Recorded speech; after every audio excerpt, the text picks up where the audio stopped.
Gun violence and gun culture in this country is a topic that I have yet to really cover in this podcast. In all honesty, it seemed like low-hanging fruit for a progressive who wanted to pontificate on political issues. But here we are, another young school year, barely 2 weeks old in most places.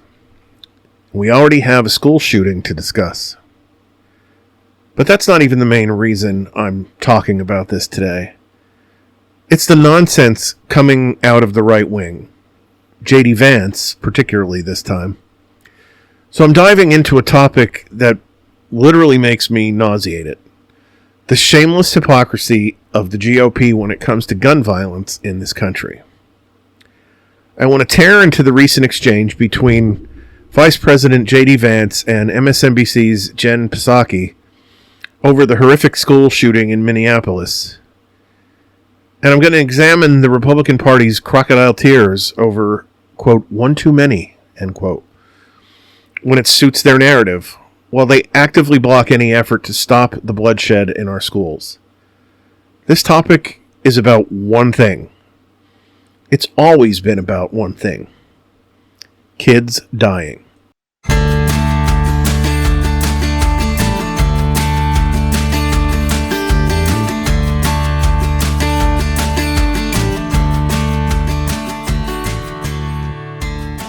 Hello and welcome to another supplemental installment of Back Porch Files from your neighbor on the left.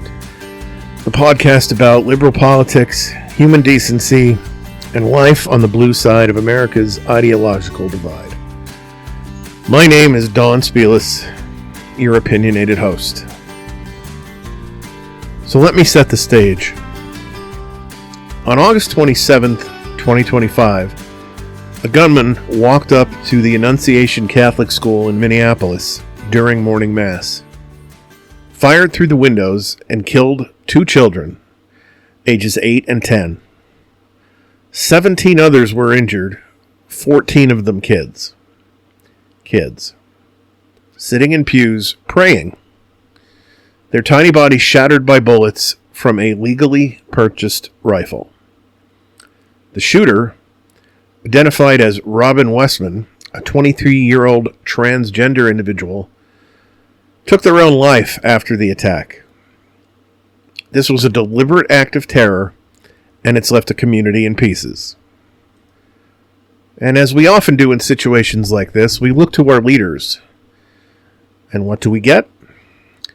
From the party that claims to care about law and order, the same tired, hollow refrain, thoughts and prayers. President Trump posts on Truth Social, quote, "Please join me in praying for everyone involved," end quote. JD Vance chimes in on X, quote, "We're at the White House monitoring the situation in Minneapolis." Well, that certainly follows the script.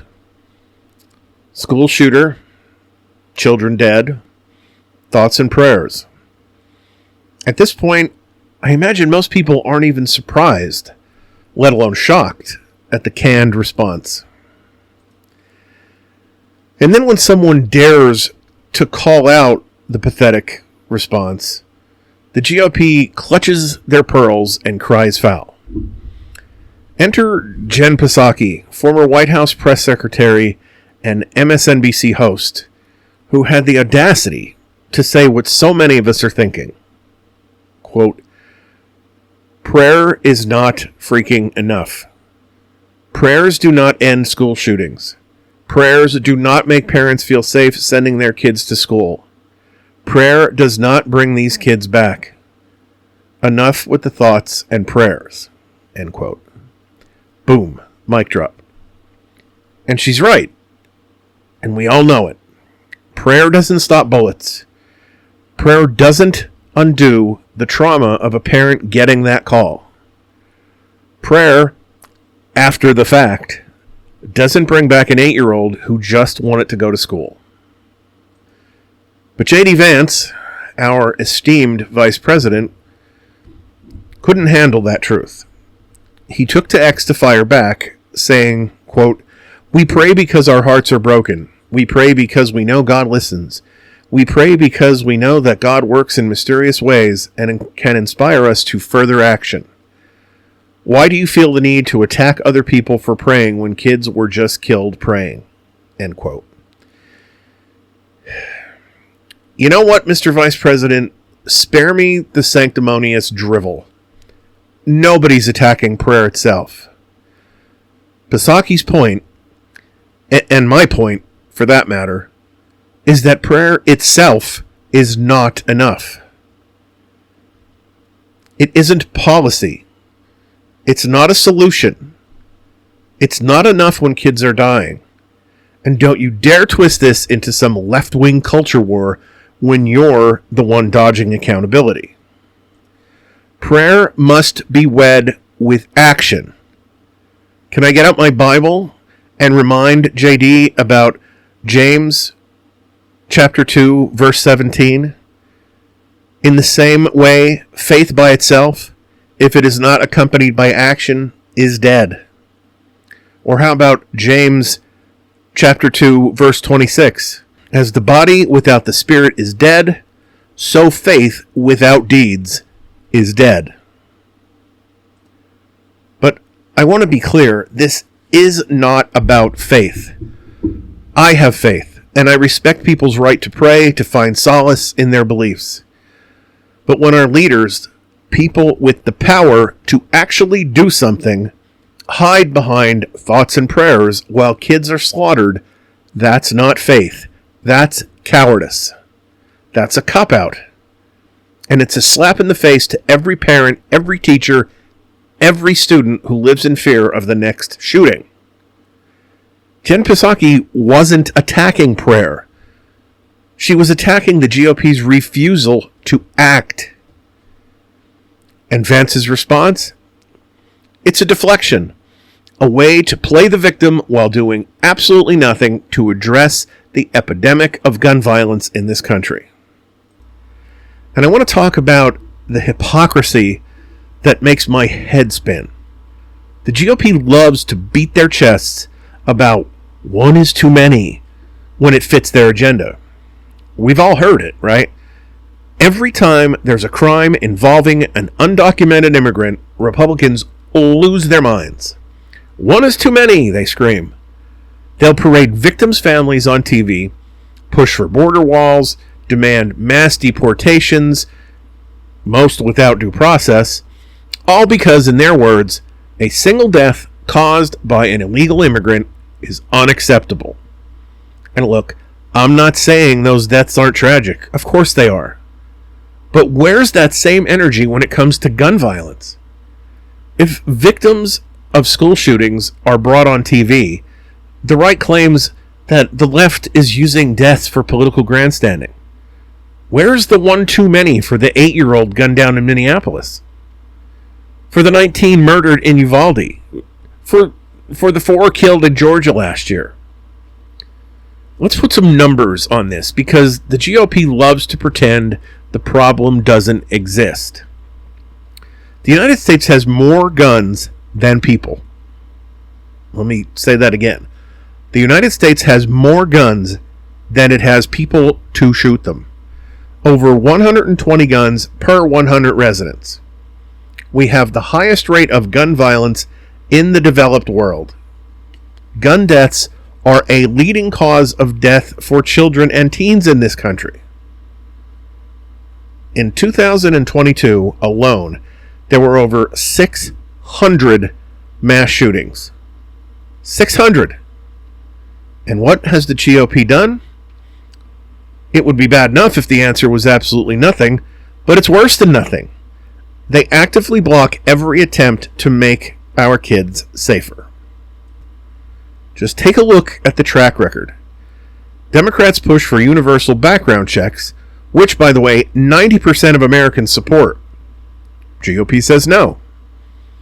Democrats call for a ban on assault weapons, the kind used in Minneapolis to fire 50 to 100 rounds through stained glass windows.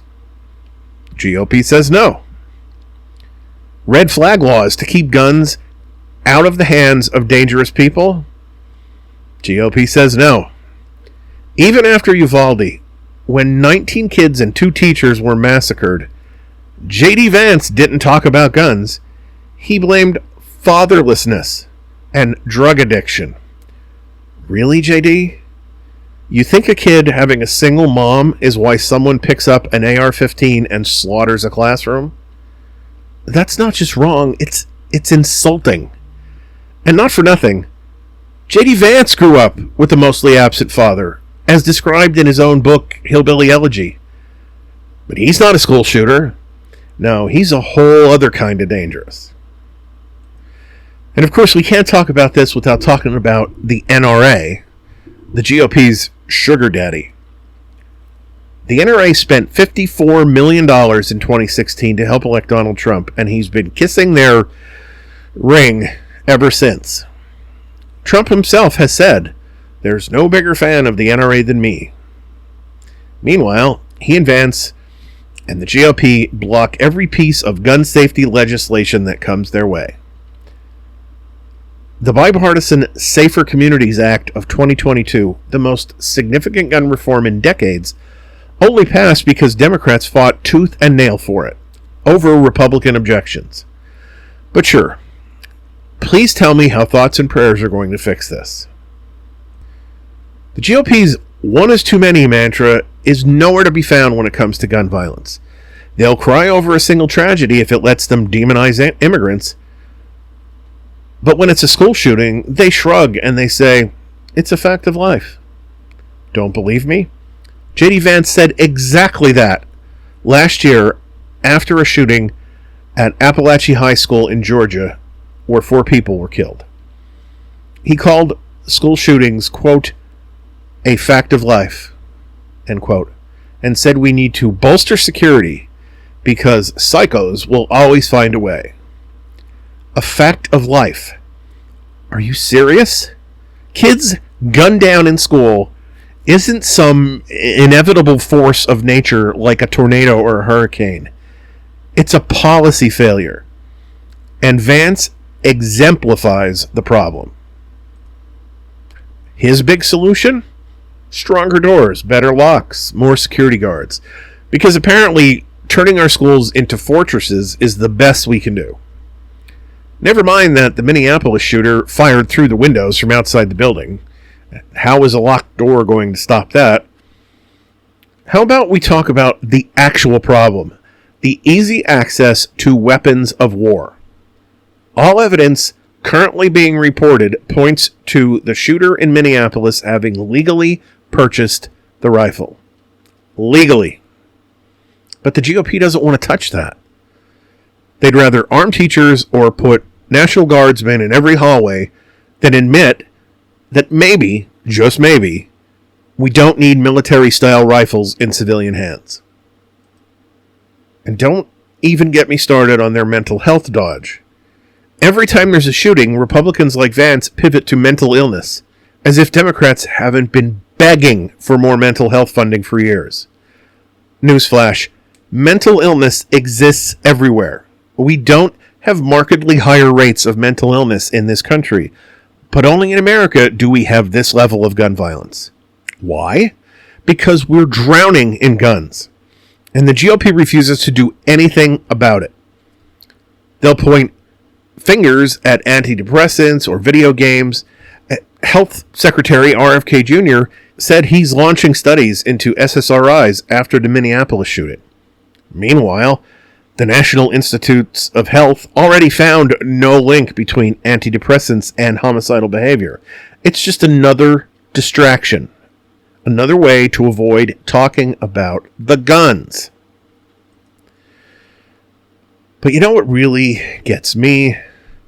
They say the left weaponizes tragedies as though they don't do that very thing in service of their own agenda. The Minneapolis shooter was transgender, and within hours, the right-wing machine was in overdrive. "See, it's the trans agenda," they screamed. Commentators like Megan Basham and Rusty Weiss on X were quick to blame, quote, "mentally ill trans groupies," end quote, and democratic policies for encouraging mental illness, as if being transgender makes you a shooter. As if the GOP's obsession with demonizing marginalized groups has nothing to do with the hate and division fueling the violence in the country. As if the vast majority of shooters aren't cis white males. They'll exploit any detail to push their narrative, but when it comes to the actual weapon used in the crime, darkness and crickets.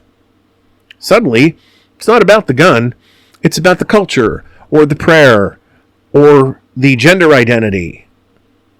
Anything but the obvious. And let's get back to that culture excuse for a moment. JD Vance loves to wax poetic about fatherlessness or family values, as if single-parent households are the root of all evil. Meanwhile, countries like Japan and Canada have their share of broken homes, but they don't have kids dodging bullets in schools. Why? Because they have strict gun laws. Because they don't treat the Second Amendment like some sacred cow. Because their leaders actually care about keeping people alive more than keeping the NRA happy. But here, GOP would rather let our kids live in fear than admit that their gun fetish is killing people. I think about those parents in Minneapolis waiting outside the police barricades, praying, not for some abstract victims, but for their own children. I think about the teachers all over the country who have to drill their students on how to hide from a shooter, as if that's just part of the curriculum now. I think about the kids who survived, who will carry this trauma for the rest of their lives. And then I think about JD Vance sitting in Washington, D.C., or wherever he's vacationing this week, tweeting about prayer while doing nothing. Nothing to stop this from happening again. It's infuriating. It's heartbreaking. But most of all, it's utterly preventable. The GOP's hypocrisy is crystal clear. They'll scream, one is too many when it's an immigrant they can scapegoat. But when it's a school shooting, they're suddenly fine with it being a fact of life. They'll deploy the National Guard to put mulch down around D.C. in order to fight crime, I guess. But they won't lift a finger to keep guns out of the hands of people who should not have them. They'll cry about law and order while ensuring that anyone can walk into a gun store and buy a weapon designed to kill dozens in seconds. And you know what's worse? They have the gall to act offended when people like Jen Psaki call them out. Vance called her comments bizarre and accused her of waging a left-wing culture war. Bizarre? The only thing bizarre here is that we're still having this conversation. The only culture war is the one the GOP is fighting against common sense, against the safety of our kids, against the will of the American people who want action on gun violence. Minneapolis Mayor Jacob Frey said it best, quote, "Don't just say this is about thoughts and prayers right now. These kids were literally praying." End quote. And still they died. So, what do? Well, we can't stop fighting. We don't let the GOP hide behind their empty platitudes. We demand universal background checks. We demand an assault weapon ban. We demand red flag laws that actually get enforced. We demand leaders who care more about our kids than their donations from the NRA. We don't let them gaslight us into thinking this is just how things are. School shootings are not a fact of life. They are a choice. A choice the GOP makes every time they block reform. Every time they prioritize gun owners' rights over lives. So yeah, I'm angry about this, but that isn't really new. Right now, I'm angry for those kids in Minneapolis. I'm angry for every parent who sends their child to school wondering if they'll come home. I'm angry that we have to keep having this conversation while the GOP does nothing but offer thoughts and prayers. Jen Psaki was right. It's not enough. It's never been enough. And it's time we hold these hypocrites accountable. They can't keep saying one is too many for one kind of tragedy while ignoring the other. One child dead in a school shooting is too many. One teacher, one parent, one community shattered is too many. And we're done waiting for the GOP to care. I want to end with this. To the families in Minneapolis, to every community touched by gun violence, know that there are people out here fighting for you. We're not going to stop. We're not going to let the GOP's hypocrisy drown out your pain. We see you. We hear you. We're with you. Let's keep pushing for a world where our kids can go to school without fear. Until next time, stay angry, stay loud, stay human, and have the week you voted for.